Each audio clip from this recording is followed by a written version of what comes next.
good afternoon to one and all. Thank you for being here during this lunch session. I'm Dr. Shilpa. I'm a consultant in the cornea, ocular surface and refractive surgery services at the Eye Hospital, Bangalore. So today we present a IC aiming high, targeted therapy for dry eye disease.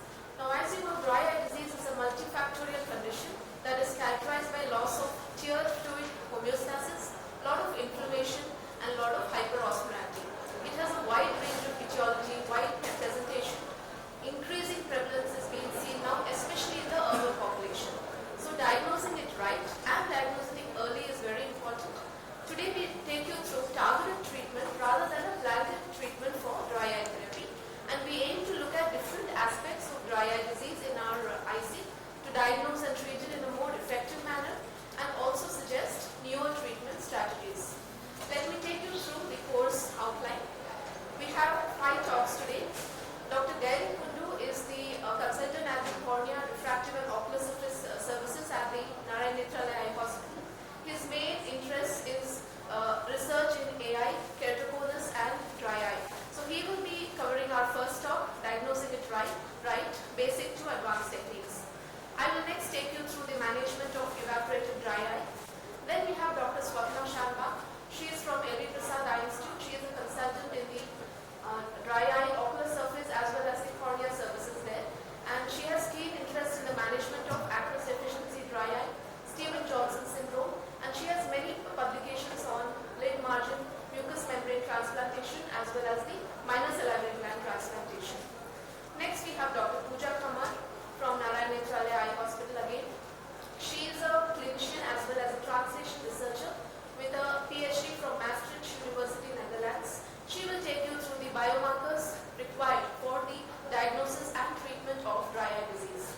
Lastly, we have senior cornea consultant Dr. Sharon D'Souza from Eye. Her main interest in dry eye and ocular surface has stemmed through several years of work in this field. Over to you, Dr. Garrick, now for the first presentation.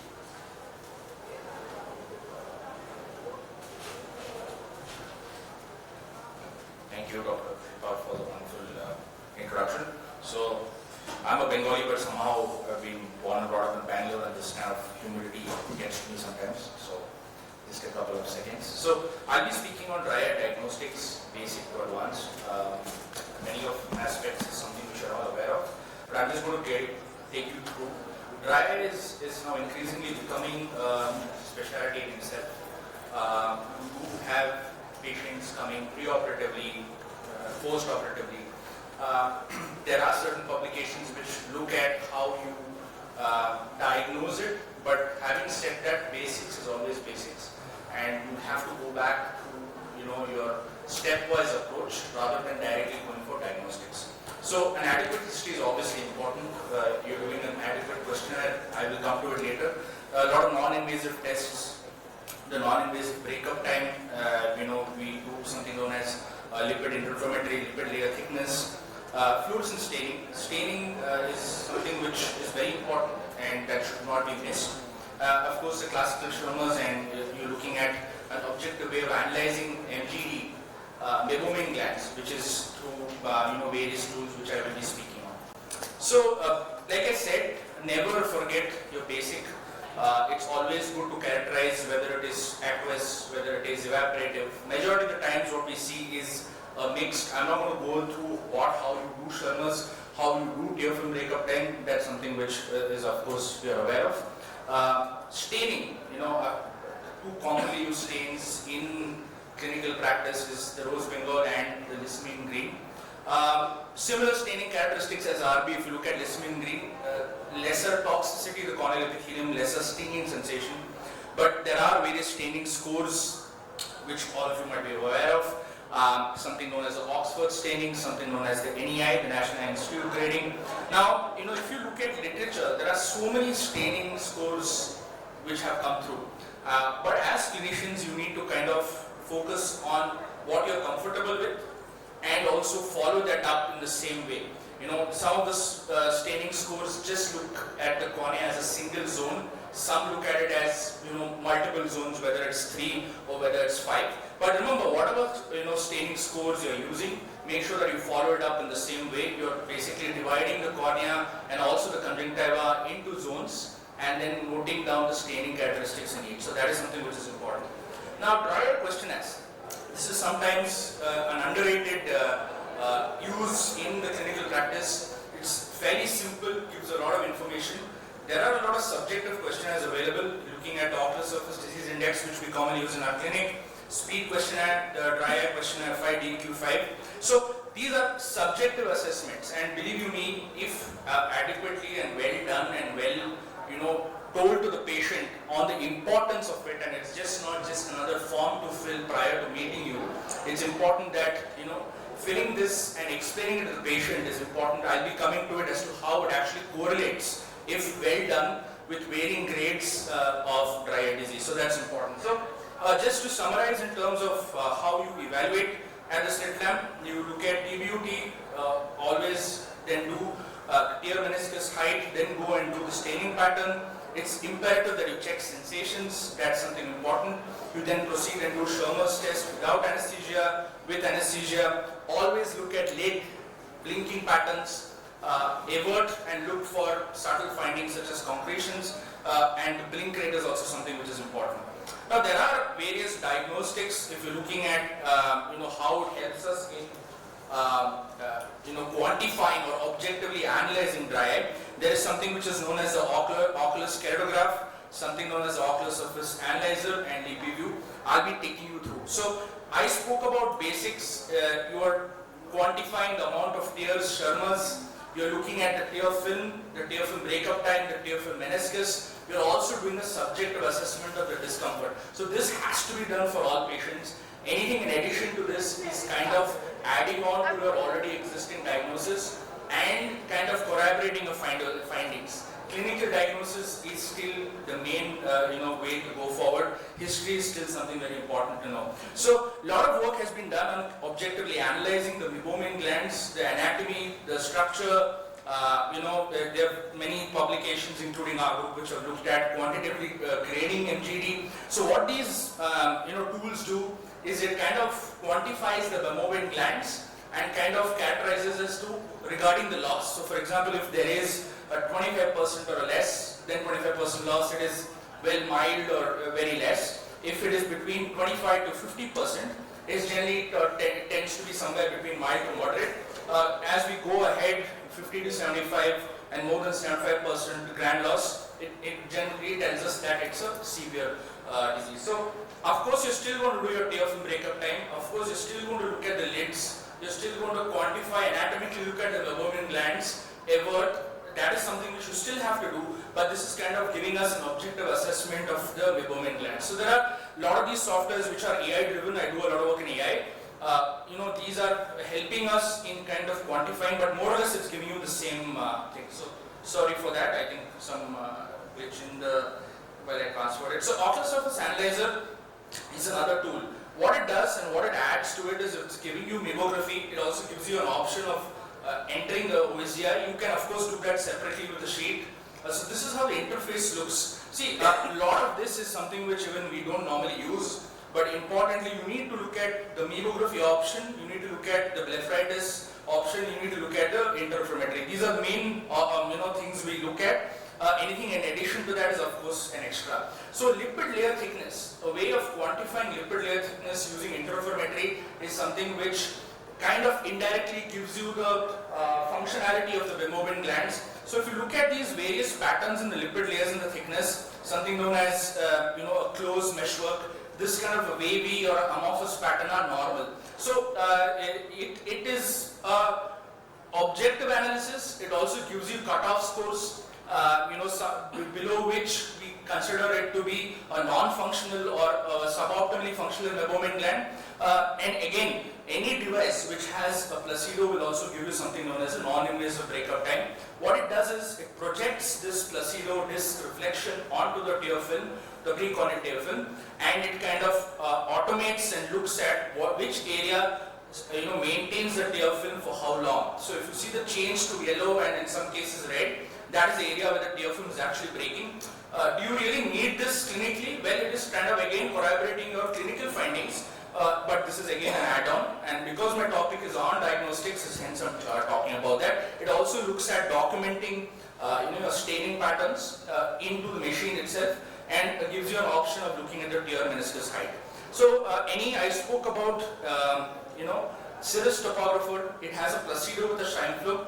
The Placido disc, again, the same principle. It looking at the non-invasive breakup time.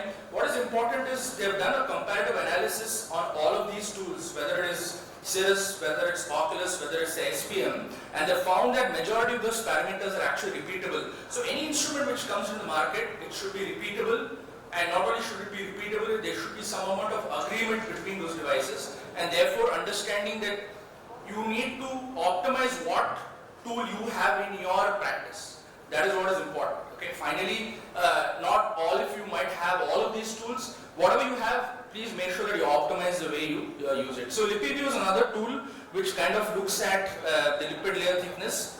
It has good repeatability. It looks at, it quantifies the lipid layer thickness in something known as the colorimetric units, interferometric colorimetric units, ICU units. Anything which is less than 60 is suggestive of a thin lipid layer, and it could be a suitable screening tool for detecting MGD. Oculus keratograph, again, same principle. It has a Placido. It also gives you meibomian gland anatomy.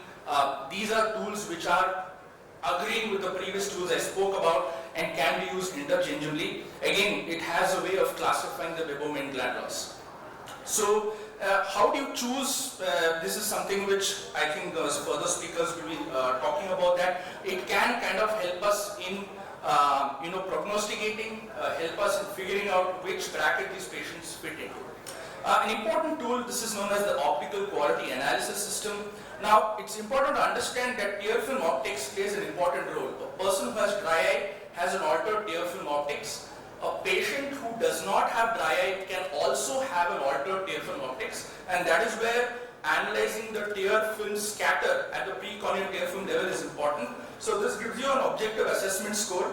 This is known as the objective scatter index. So as we blink, and from the blink to one blink to the next blink, it looks at the scatter at the precorneal tear film and kind of analyzes it. Anything which is more than 1 is telling me that there is no scatter. So this is again more of a research tool and how we quantify and look at that. So for the paucity of time, I'll move ahead.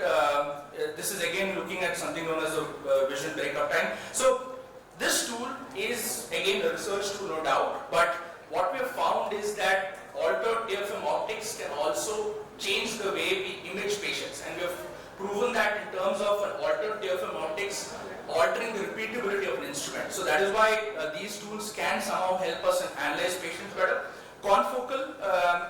Confocal nerves, the health of the nerves, dry eye disease does indirectly affect it. You're looking at inflammation leading to these changes, chronic changes, whether it's dendritic cells, beaded tortuous nerves.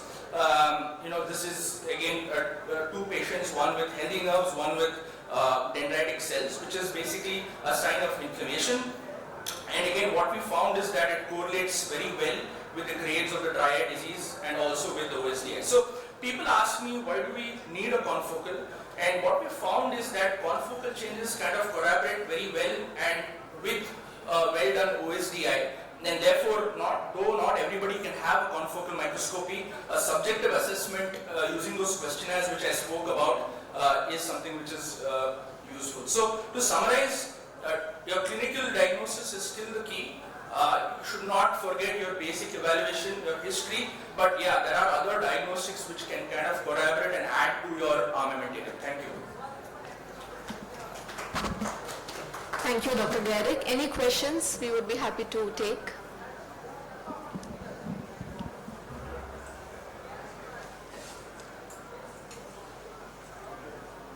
All right, we can reserve it for that.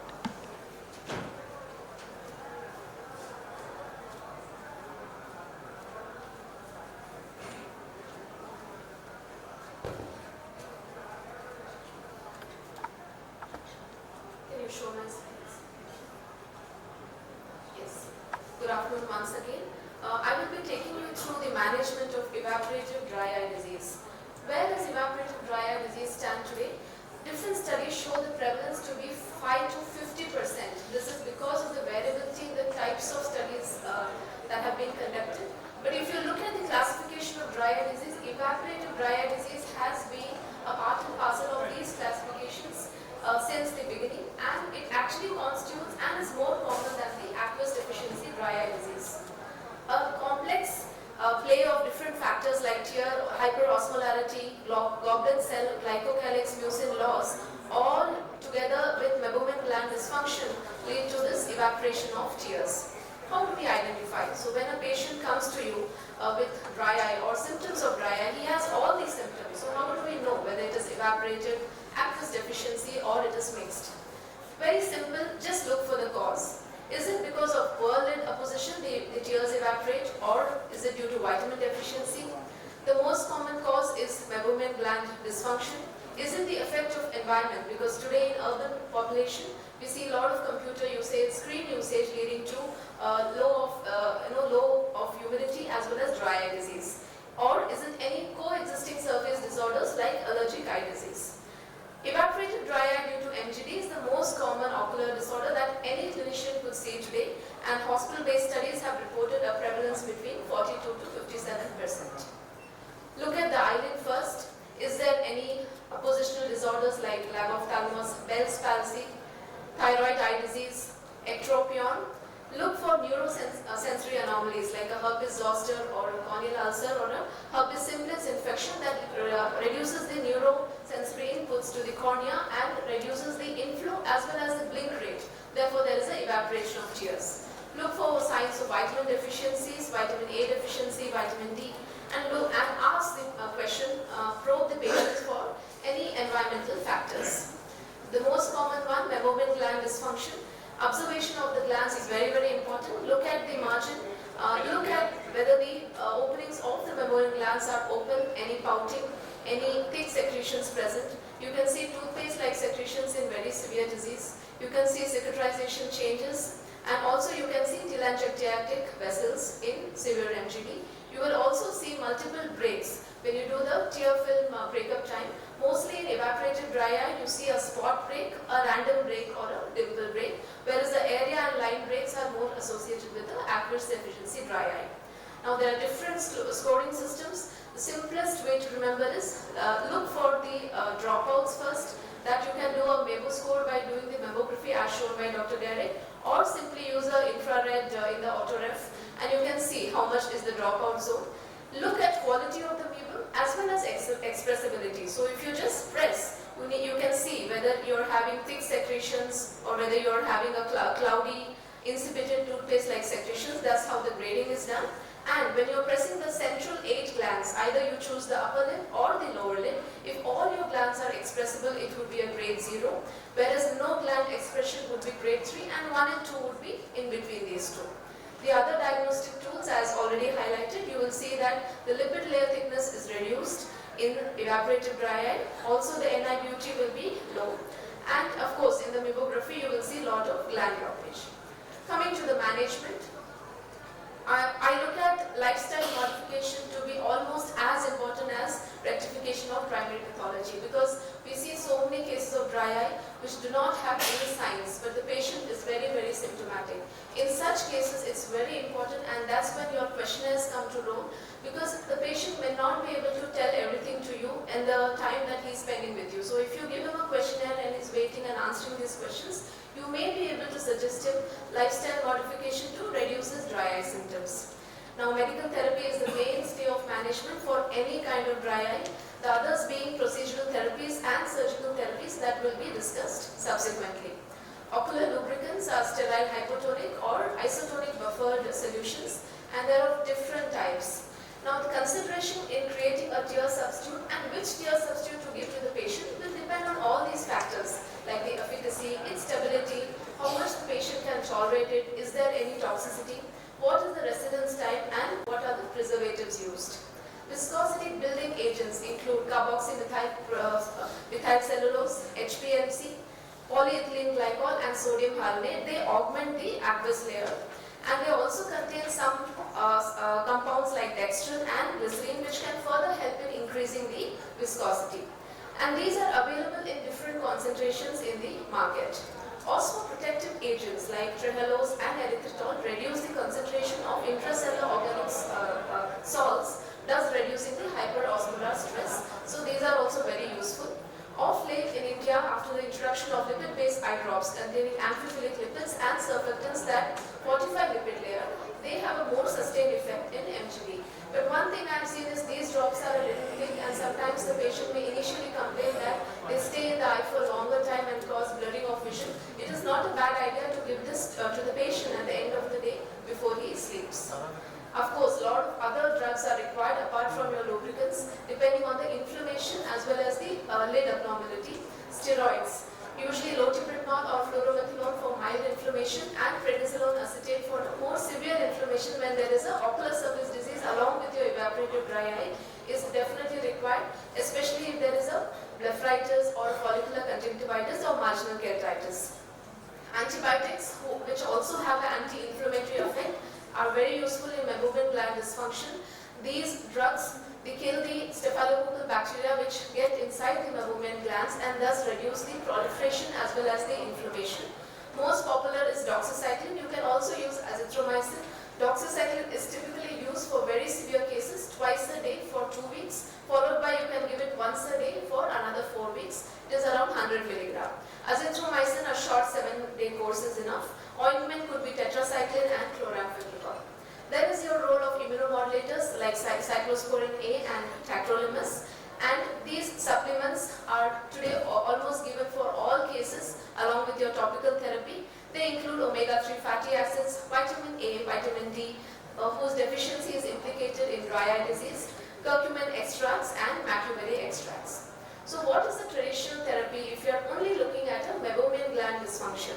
The traditional treatment which we had always told our patients is to do a warm compress. What is the significance of this warm compress? When heat is applied on the meibomian gland, it sort of liquefies the secretions, and then by giving pressure you are sort of expressing your secretions out. But today we have newer treatment options which include intensive pulse light therapy, low level light therapy, and thermal pulsation therapies which can offer greater advantage than just your warm compresses. IPL therapy was initially planned in 2002 by Dr. Ronald Joyos when he noticed that the treatment of facial rosacea also improved MGD and dry eye when IPL therapy was used. This intense pulse light is a broad spectrum non-coherent polychromatic light that causes selective photothermolysis. It mainly acts on melanin and hemoglobin. The absorption of yellow light by oxyhemoglobin converts this light into heat energy. So we need to understand that it is finally heat that is sorting out the problem. The effects of IPL, apart from warming and meibomian expression, it causes selective ablation, coagulation, reduces telangiectasia and reduces bacterial growth. Different devices are available today, the popular ones being the iLight device, which also gives something called low-level light therapy. This is another form of photobiomodulation. Application of light-emitting diodes of specific wavelengths cause photoactivation, which results in repair of damaged cells, and they have potential contributing effects including for Demodex infestation. If we look at thermal pulsation therapy, it includes a device known as LipiFlow. Restoration of MGD can be done with this novel thermodynamic device. The melting points of these meibomian secretions are between 32 and 45 degrees. So when we give this for around 12 minutes, it effectively softens and liquefies the material.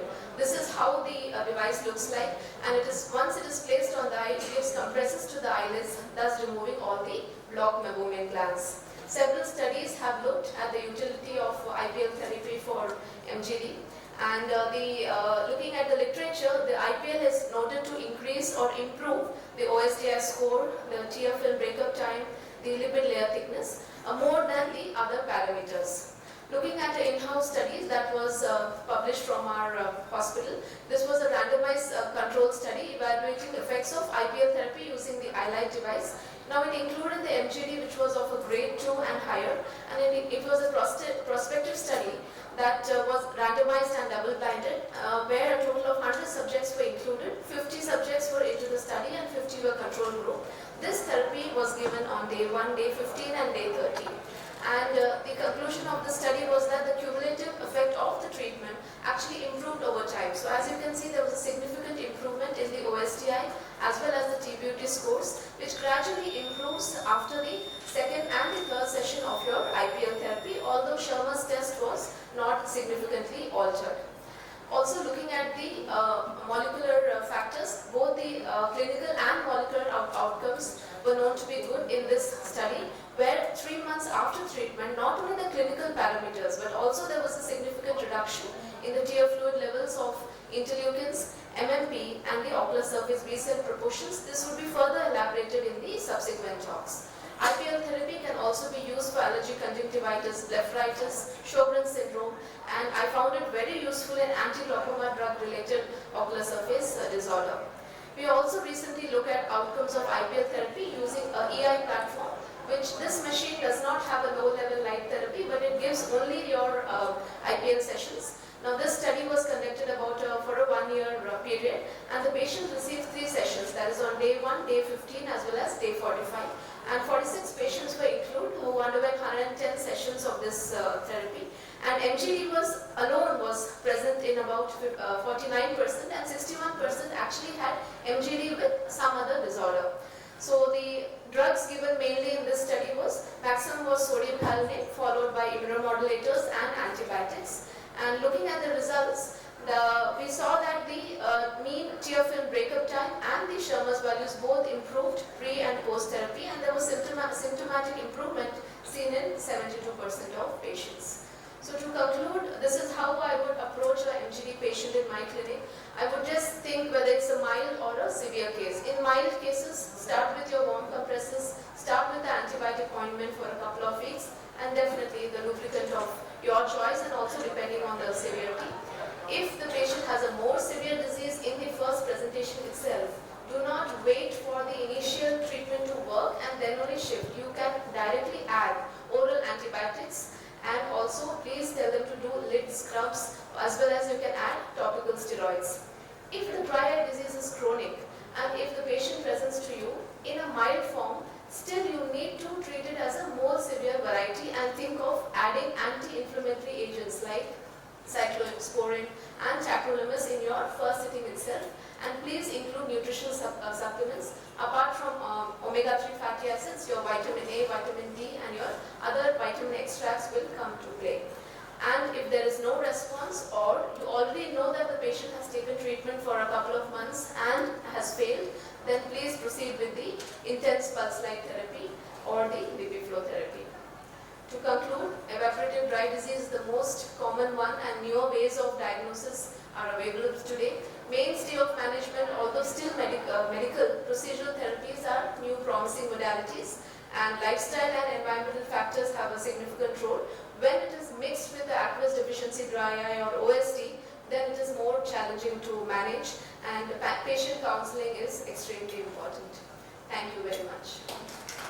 Fantastic talk as always, Dr. Shilpa. Very comprehensive from A to Z. Any clarifications, doubts, or we can have that at the end of all the talks.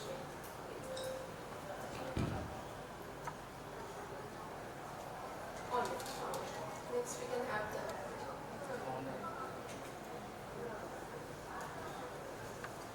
And my topic for today is enhancing the tear film management.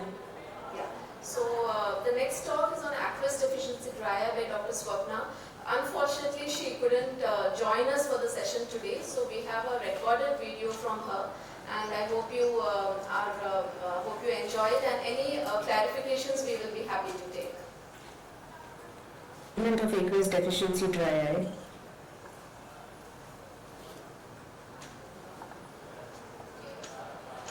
So aqueous deficiency dry eye can be of 2 types. One is Sjogren's syndrome and the other is non-Sjogren's syndrome.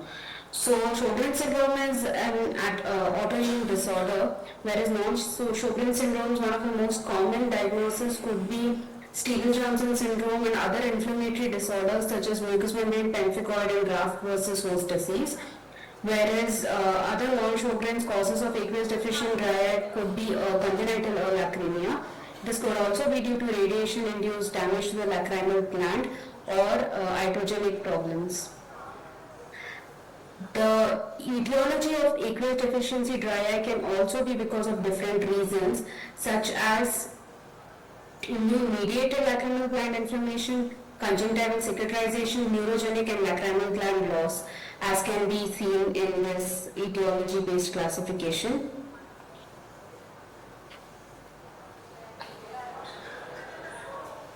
Now, when we talk about what questions do we ask in the history is, when a patient will typically complain about recurrent episodes of redness, burning sensation, reduced vision and itching, and also we should ask them if they are very photophobic. It's very evident on slit lamp examination too. We should ask them if they are already on lubricant, most of them already are, and how frequently do they have to use these drops. That also gives us an idea of the severity of the dry eye disease. We should ask them about the ability to produce tears during an emotional state, like if they are crying, are they able to produce tears at all? And also there are some questionnaires like the OSDI questionnaire that helps us differentiate between evaporative dry eye and aqueous deficient dry eye. Such as simple things such as does everything worsen when they're sitting under the fan or the AC might be a sign of evaporative dry eye and not aqueous deficient dry eye. In general examination, we should see how cooperative they are for a detailed ocular examination with maximum slit lamp illumination, and most probably you always need to reduce slit lamp illumination when we are examining these patients, and these patients have a lot of photophobia. So in the ocular examination, we should always ask for history of, in the ocular examination when we are examining these eyes, we should look at the conjunctiva, also at the cornea, look at SPK, the pattern of the superficial punctate keratitis, if they have filaments on the cornea and if they have corneal scars. Epithelial defects and corneal perforations will be in very advanced disease. Then when it comes to the other diagnostic modalities, we do Schirmer's. Ideally we do Schirmer's without instilling any paracaine or any other drop, and it should be done for 5 minutes. And if it's less than 5 or equal to 5, it gives us some idea about aqueous deficient dry eye. However, Schirmer's is not a very objective test. It's a very subjective test and may be dependent on many factors. Also, TBUT is important, ocular staining score is important here, osmolarity can be done, although not available for most of us, and we also include lacrimal gland examination in our workup.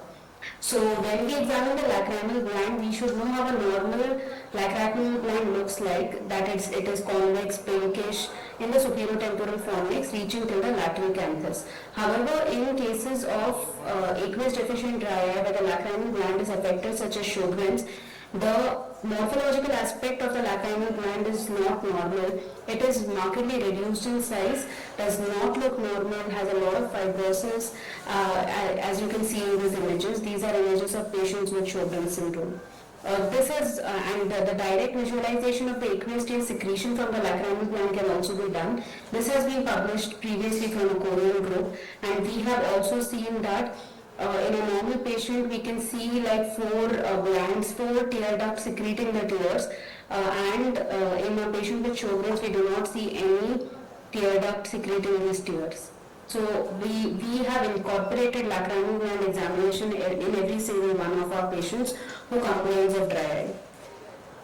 So when you see these signs on ocular examination, we need to ask relevant questions in history, such as history of dry mouth, history of joint pains mainly in the smaller joints of the hands and the feet, any history of allogenic bone marrow transplantation, which is indicative of graft versus host disease, any skin involvement in the past, any mucous membrane involvement in the past, which might give us some pointers towards diagnosis of SJS or mucous membrane pemphigoid.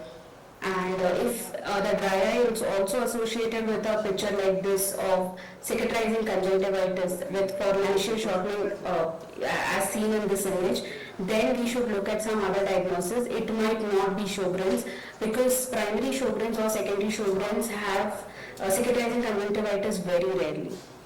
Systemic examination is important. Look for joint deformities, look at the oral cavity, look for dental caries, look for bilateral parotid gland enlargement.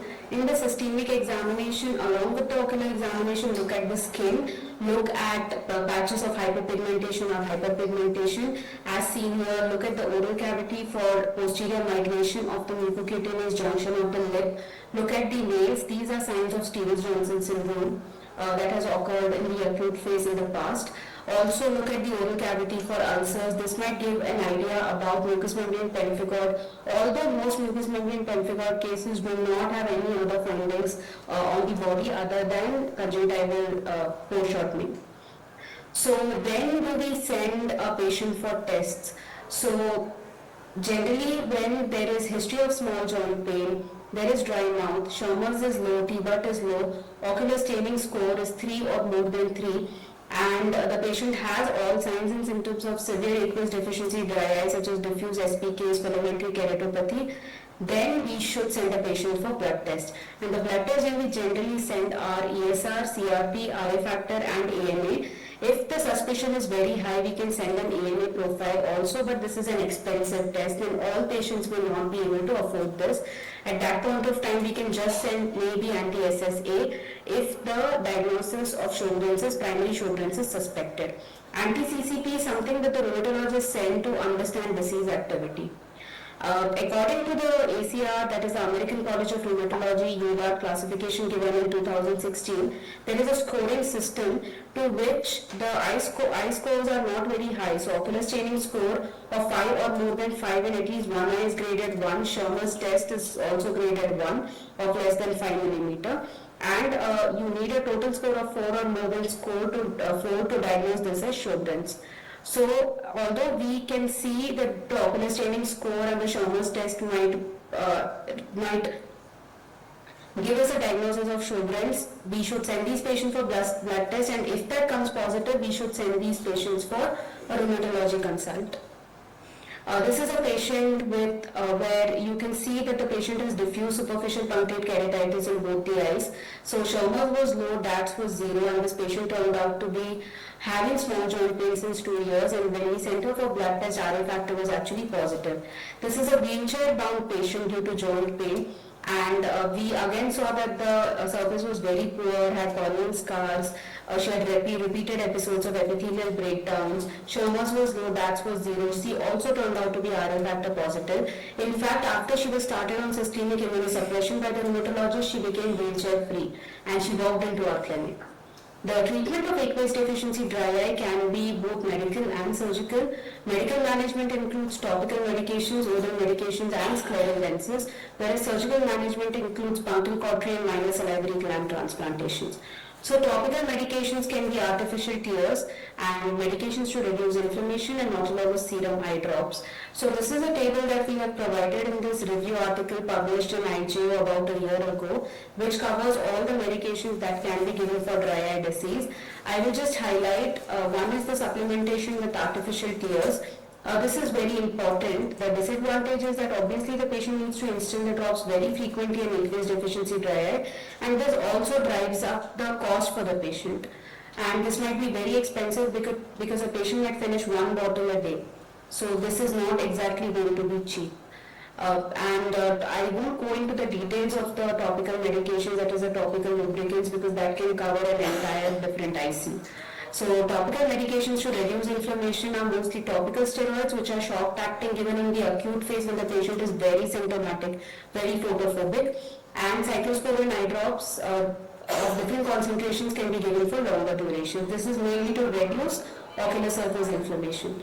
Autologous or allogenic serum eye drops 20% 4 times a day also introduce a lot of growth factors to the ocular surface. And the disadvantage of these are though that cold chain needs to be maintained and there's always a risk of contamination.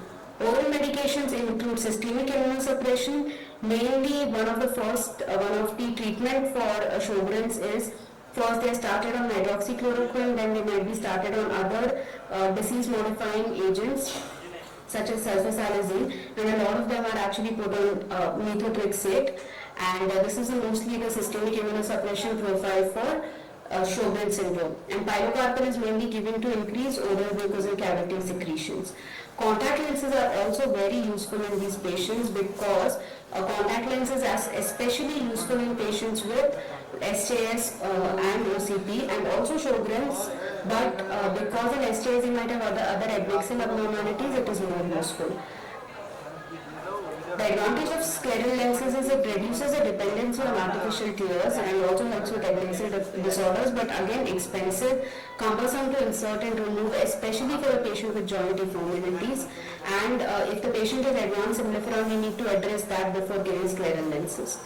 So surgical options, punctal cautery is an excellent option and for patients with Sjogren's disease, and this is one of the patients because this reduces the dependency on topical medications. The only disadvantage is that it may recanalize, so the patient should be explained that every 2 to 3 years they need this surgery again.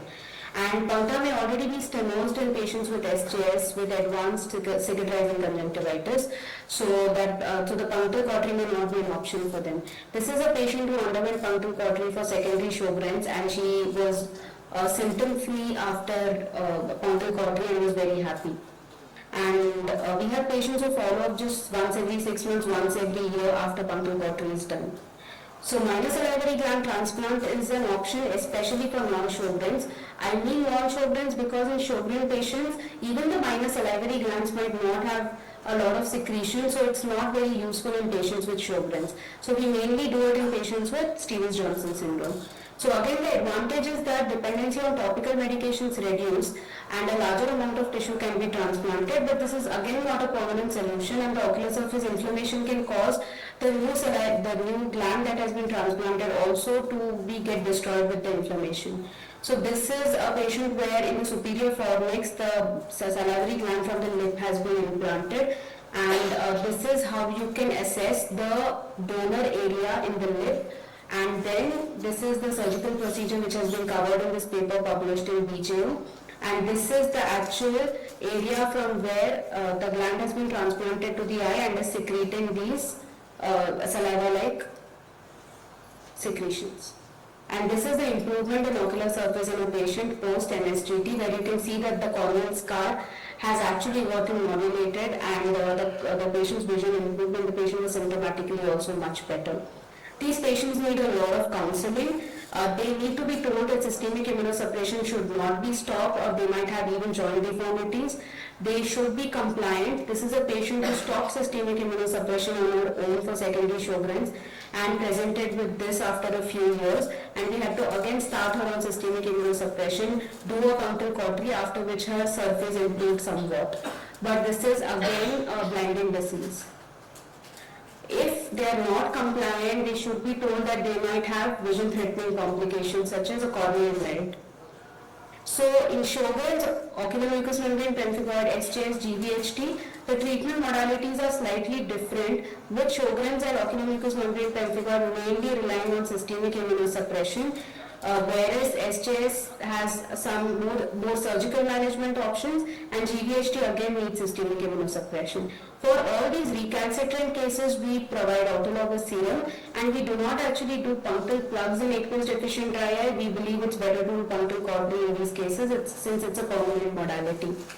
There might be a lot of diagnostic dilemmas in these cases because although we may see the dry eye, the patient is complaining of joint pain, sometimes the RA factor comes negative, and even the ANA may come negative, and the rheumatologist may not be willing to start these patients on systemic immunosuppression. However, it is better to have a rheumatologist who trusts you, who trusts your diagnosis, and who is willing to start these patients on systemic immunosuppression and not wait for any of these markers to be positive. Although this is a very, very controversial thing to do.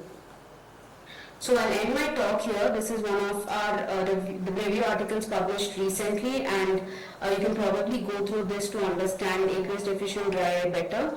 And I'll summarize this presentation by saying that systemic history taking is extremely important.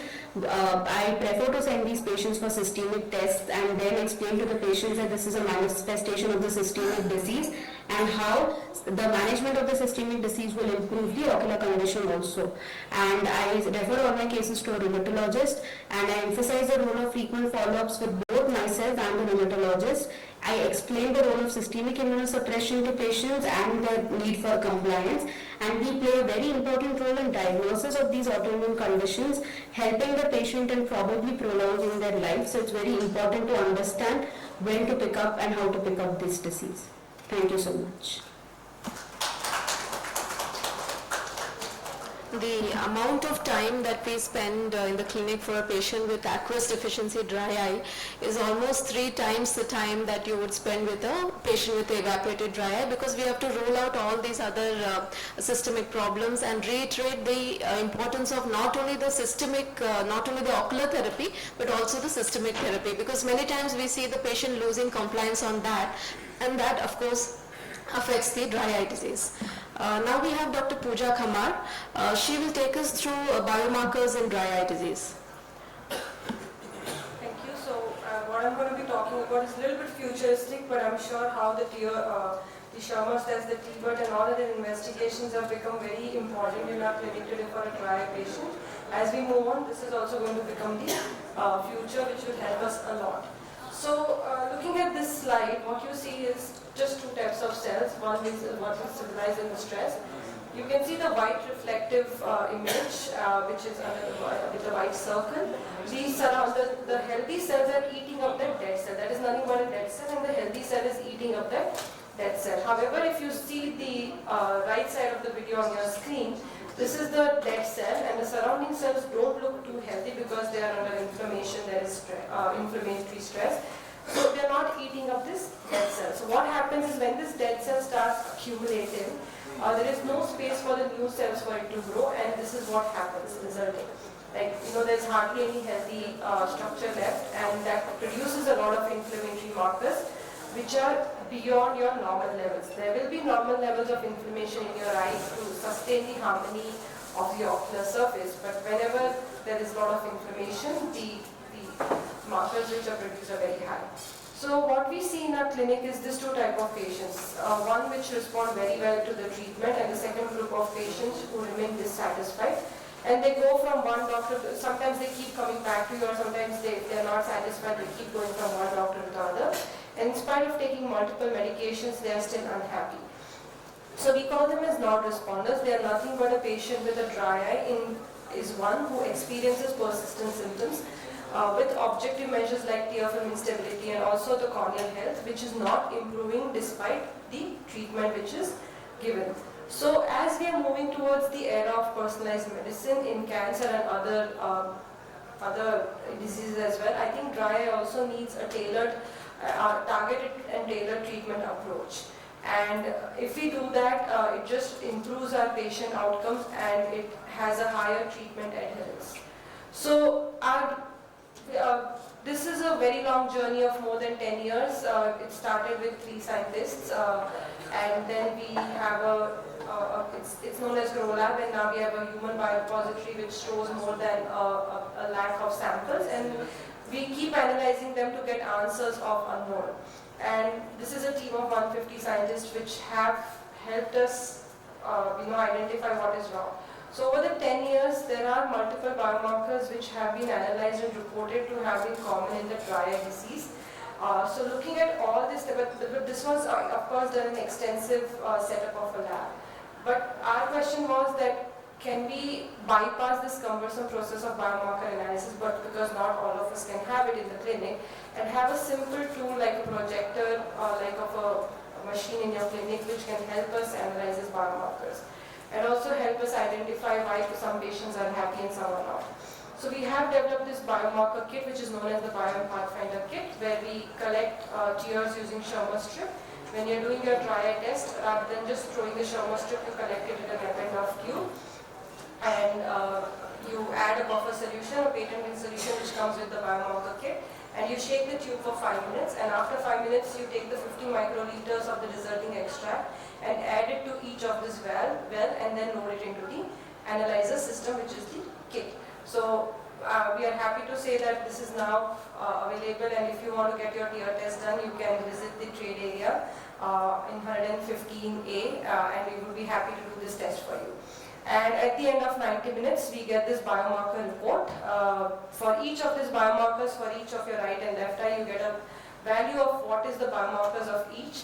And based on the reference interval, you can see if it's abnormal or normal, and it's something like a CBC report, and you can treat if it's abnormal. So rather than if you have a lab setup which may take weeks to months for the report to come. Here you will get the report in 100 minutes and you can have a customized treatment for this patient, which is just 90 minutes. So this is the time saved if you use the kit. But the question is, this is complicated of course, the biomarkers are not easy to understand. How do we apply this into clinic? So based on what biomarker is on the higher side and what fold higher it is, you can choose treatment. Like if it's an MMP9, you can choose a trehalose or a cyclosporin based treatment. If it's your ICAM1 along with MMP9, you choose a lifitegrast based treatment along with lubricants, which may be sodium hyaluronate. And if it's IL-6, IL-1 beta or MMP9, you choose an IPL based treatment along with lubricants. And in cases of IL-17 and TNF alpha, it could be a combination of doxycycline, steroids and IPL based therapy. So this kit, of course, is beyond trial. You can use it for your keratoponic patients, your diabetic retinopathy patients, your post-op unhappy refractive and cataract surgery patients, and of course myopia and glaucoma. You do get a patient a lot of times in your clinic, you've done a wonderful cataract surgery, 2020, but they're still unhappy and they keep complaining about itching, chuchuta, and multiple other complaints. And you give them medications, you start them on lubricants, no response, cyclosporin, no response. So you know sometimes you're just, you've done a wonderful job, but because they keep coming back to you, they are not happy and you are not happy. So it also helps in identifying why these patients are unhappy. So, and it helps us to stratify the treatment. So let's look at case examples. So this is the kit which is going to help us identify what is not right, isolate the particular problem and also treat the same. So this is a patient, again, tearfilm metrics look relatively okay, but the OSDI is on the higher side. No resolution of treatment with conventional forms of topical therapy, and this was the removing gland dysfunction. But if you see the biomarker report, the ICAM was on the higher side. Now, what is ICAM? ICAM is nothing but it is an adhesion molecule, and it helps to combine your T cells with the antigen presenting cells, and it is like a key for this. But if it's on the higher side, the harmony is lost, and that's when you know your patient is not happy. So one of the drug molecules which work on the same is lifitegrast, which also helps in reducing the ocular surface inflammation, and it helps in combining this adhesion molecule with the LFA and helps us activate the T cells for treatment. So, and when you treat these cells with lifitegrast, these are the options. You can see how nicely the cells are mobilizing and how healthy they look, and that is how it reduces the ICAM levels and bring it back to normal. So now there are various studies which have reported improvement of the ocular surface signs with lifitegrast, but is it for everybody? When do we give and when not to give? So we wanted to see, so this was done by Dr. Gairik again, I'm just presenting on his behalf.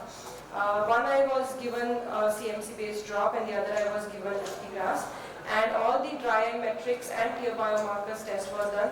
This was done with, of course, ethics committee approval and patient consent. So what we could see is that with the treatment of lifitegrast, which was, it's going to be commercially available soon, the OSDI score reduced and your T-BUD and your Schirmer's test improved. And if you see the score of the staining score and the pre and post also, that improved. So what was it suggesting? It's not only reducing inflammation, but it is also improving your tear film metrics. And which markers did it work on? It worked on IL-6, TNF alpha, and a little bit of IL-10 also. So it just improved the markers. So how does it help? It blocks the cascade of signaling events within surface of epithelial cells, and it also helps in blocking these markers and thus helps in reducing the tear osmolarity. And with the treatment of lifitegrast, when we treated this patient, the OSDI score improved and of course the ICAM levels came down. So that is how the biomarkers may help. Now just a little bit deviating, this is a patient who underwent PRK and developed haze post-refractive PRK surgery. So now we will blame our surgery, high dioptric error corrections, or if sometimes you've used mitomycin C but still they have developed haze. So what actually goes wrong? So our group has published in the past that if the inflammation is on the higher side like IL-17, TNF alpha, to begin with, even if you use mitomycin C, the patients are at higher risk of developing haze. So these are the patients who needs to be treated preoperatively with corticosteroids, lubrication, do a repeat analysis whether the TNF alphas have come down or not, and then take them up for surgery. So that is how the kit helps. And when you do a surgery on this type of patients, the the haze reduces, and then when you do a repeat PRK, there is no relapse of the same. And again, there will be patients post-refractive surgery who will be unhappy, post-refractive surgery, dryness, flare, hair loss, everything, who are unhappy and treated with cyclosporin, sodium hyaluronic, everything. So what do we do? And this is how their confocal looks like, the dendritic cells, and the OSI, which is the visual quality, is also on the poorer side. So again, this was the work which was done by Dr. Sharon. I did work on IPL and markers, but we've just replicated on the kit. And with just 3 sittings of IPL, the inflammatory markers did start coming down and the patient's symptoms improved. He was suffering for 2 years, but just with a customized therapy, the TFL metrics came within normal limits, and also the quality of vision improved. So this can be the future, and we just have to look forward. Thank you. Thank you, Dr. Pooja, for that excellent talk. Moving forward, now we have Dr. Sharon D'Souza, who will talk on intractable dry eye disease.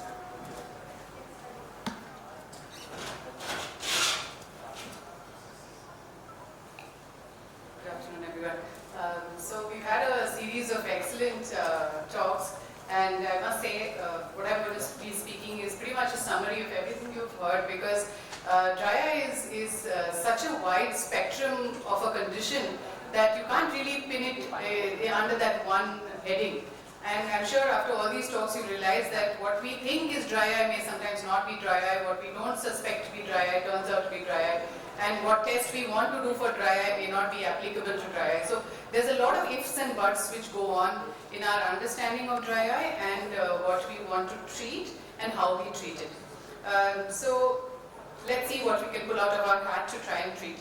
When we have a case which is intractable, which basically means that it is not responding to our treatment, whatever that may be, the first thing we need to understand is what is not responding.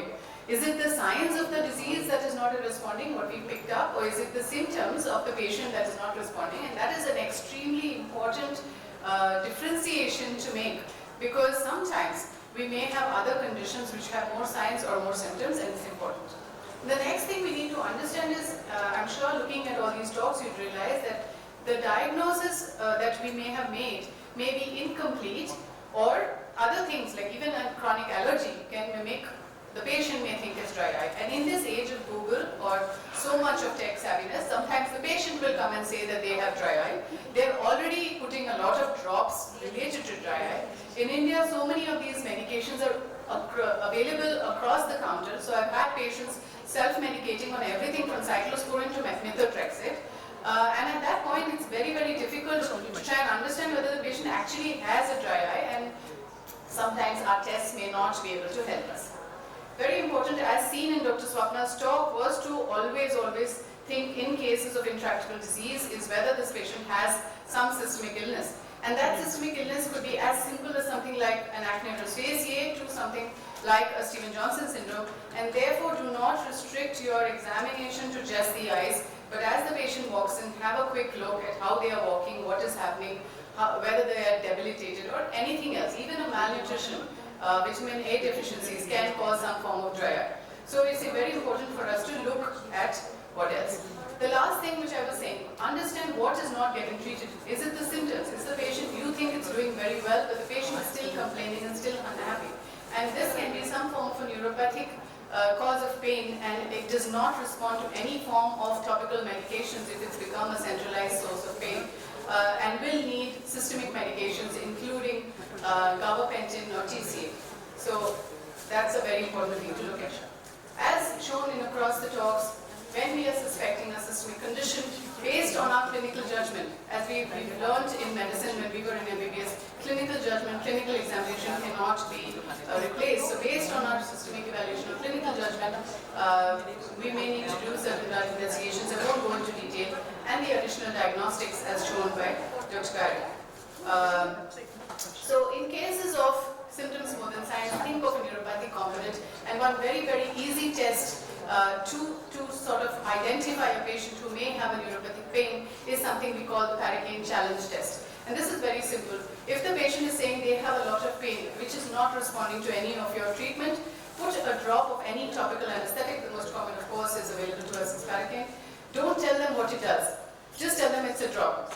Put it in the eye. Ask them, of course, if they're having pain at that moment, and put it in the eye, and make them sit outside on the pretext of doing something else. And after a few minutes, ask the patient if they feel better. If they feel better, then it implies that there is still a peripheral source of pain, or rather the ocular surface still has some contribution to their pain, and it will respond to your topical therapy, be it whatever it may, as we've discussed. However, there will be a subset of patients who will not feel better even after you put a topical anesthetic, and these are classic patients who have centralized neuropathic pain. Similar to spinal cord pain, after pain has remained chronic for some time, it becomes a central source of pain. And these patients will not respond to your topical therapy and will need a referral to a neurologist for pain therapy. So this is a very important, very simple test to have a very important differentiation. When we are treating dry eye, of course, we have the basic principles of we are trying to save whatever tears are there. We want to supplement it in whatever means we have available to us, enhance the tears, the quality of tears that we may have, correct any structural problems that we may be having, and protect the ocular surface as much as possible. Management as per the cause is the dictum. So irrespective of the type of dry eye, we know a few things to be true. One is there will always be inflammation associated, whether we see it or not. Dry eye, as by definition now, has inflammation associated. So you have to treat that inflammation very, very hard. It may be by short courses of topical steroids, other medications like cyclosporin, sometimes tacrolimus, sometimes systemic immunomodulation, but very, very important to treat that if we want to break that cycle of inflammation and make the patient feel better and see some clinical changes. Sometimes they may need an immunologist referral, or if you are competent enough, you can start the systemic immunotherapy as Dr. Swapna was showing. A very, very important disease bracket are the cicatrizing disorders.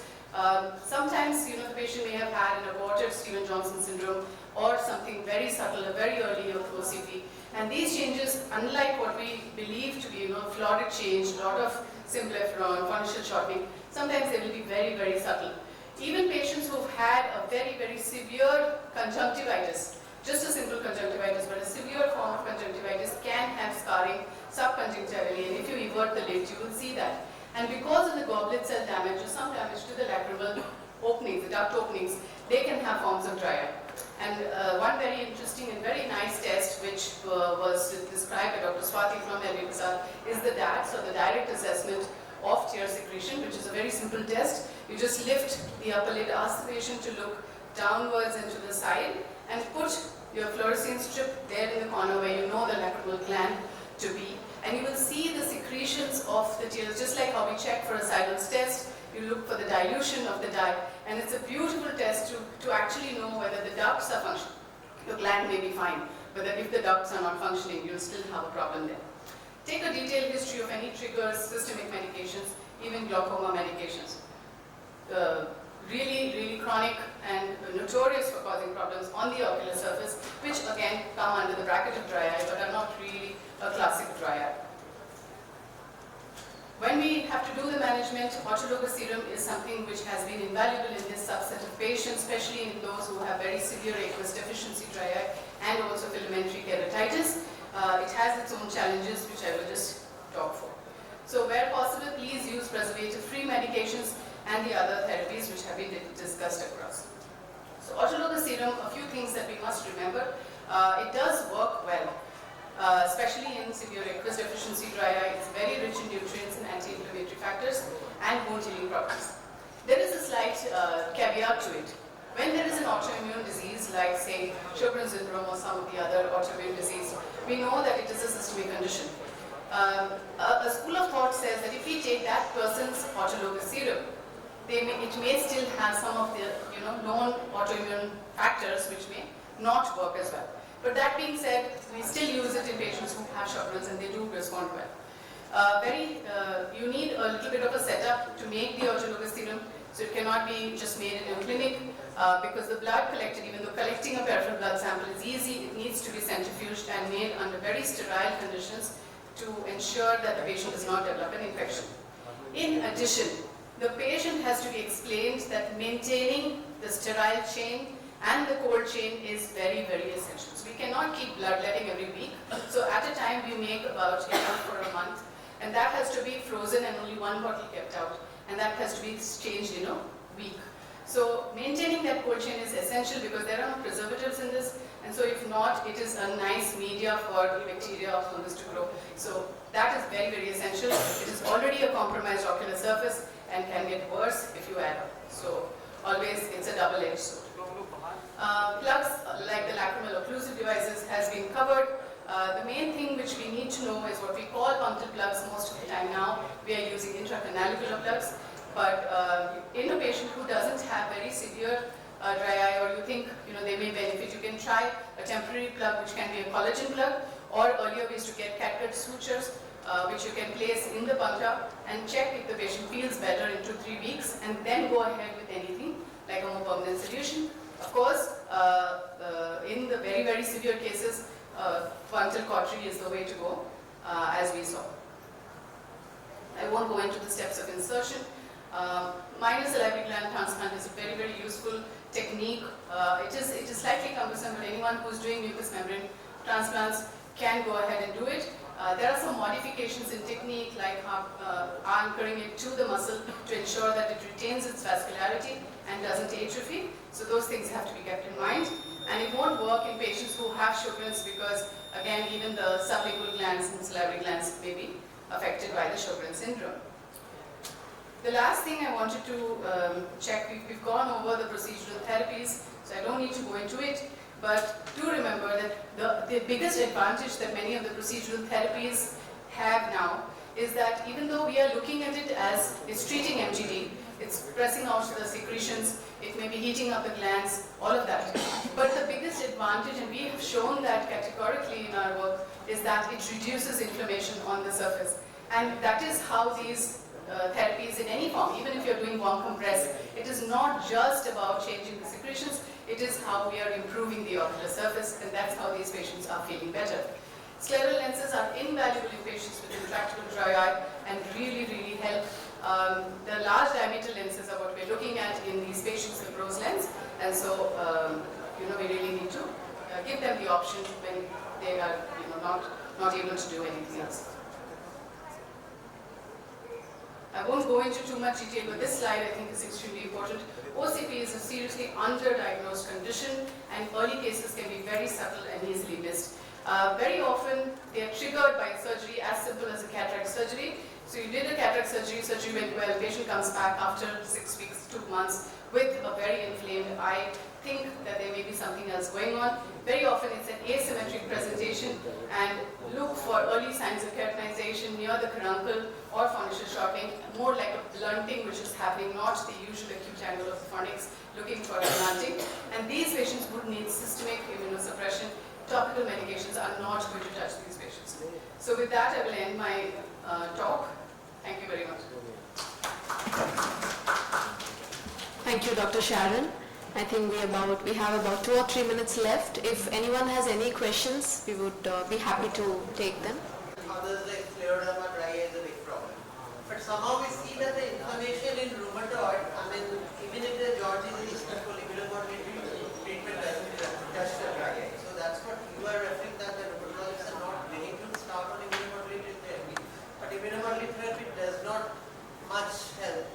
That is the biggest problem. But again, when the same patient comes with corneal mal, that is the time when we give immunomodulation, that is the time that it helps. I am so happy that we have a rheumatologist in our midst. I think one of the biggest things that we need as ophthalmologists is to have a great communication with the rheumatologist. Thank you, sir, for being here. So, what you're saying is very, very true. So, from our point of view, in a patient of RA, when we want the patient to be started on immunomodulation, we are not expecting that the Schirmer's value or the tear secretion is going to increase. Okay? So in that case, it's not going to improve. That is our parameter for success, then that is not going to improve, and that is fine. The reason we want the immunomodulation to be started is 2 things. One is it sort of can slow down the progress of disease in the eye, and over time the ocular surface is much more stable, saving the eye. We are trying to protect it from further things. In a case of a PUK, it actually slows down the melt which is there. So it acts brilliantly. But in RA and things like that, we are actually using it as a protectant for preventing future. So it's not that it's not working. It's working, but it's not going to increase material secretion. But just as you said, like in RA we see dry eyes longer disease. But in primary Sjogren's, the presentation is more often with dry eye. But somehow dry eye is a very frustrating area. Patients are never satisfied. The joint disease is very well controlled. But patients are never satisfied. Then and whatever, I don't know, the things that you describe, usually when we send them to the ophthalmologist, these things are not done. It's usually the drops and maximum punctal flux. So it is a great area of unmet need for even for us. And the other thing that in order to prove Sjogren's, what else can we do if the anti-SSA, anti-SLB are negative? So we can do a minus salivary biopsy. But again, the histopathological expertise that is not there in everyone. So like I have worked in CMC where routine MSD biopsy is routine. So there the histopathologists are used to seeing MSD biopsies. But if you send to someone in Calcutta, they may not at all pick up focus score. So that is an area. So we also feel that we miss a lot of Sjogren's patients. But they may, like they have dry eyes, classical dry eyes, dry mouth, antibodies negative. So we don't do anything apart from the drop. Later they come with a sort of palpable purpura or some other manifestation. So we do miss, like this seronegative Sjogren's is very well known. So MSD biopsies is the way to go forward. Yes. Thank you. To reiterate the point, the values of Schirmer's test, that is, I have seen generally being asked by the rheumatologists when they write to us and the patient, and at every visit they would like the information regarding the value of that test. This Schirmer's test may not improve. So as Dr. Sharon said, we do not look for improvement in the Schirmer's test value, but only the symptoms of the patient, of course with staining on the surface. So, and definitely in our setup we are seeing that once the immunomodulators are starting, definitely the symptoms are improving. Plus, if the patient does continue the ocular therapy, maybe the cases which you see, they are non-compliant on the ocular side, so that could be the reason they are not improving. But without immunomodulators, this kind of aqueous deficiency is very difficult to manage just with topical therapy. Yes, yes, correct. We need more interaction with rheumatologists Yes. so that we also know that how do we grade and what all Yes. therapies we can use. This is not described, used. Right. It's just with rheumatology, that is a big problem. Thank you so much, and thank you everyone for being here. I hope you enjoyed it.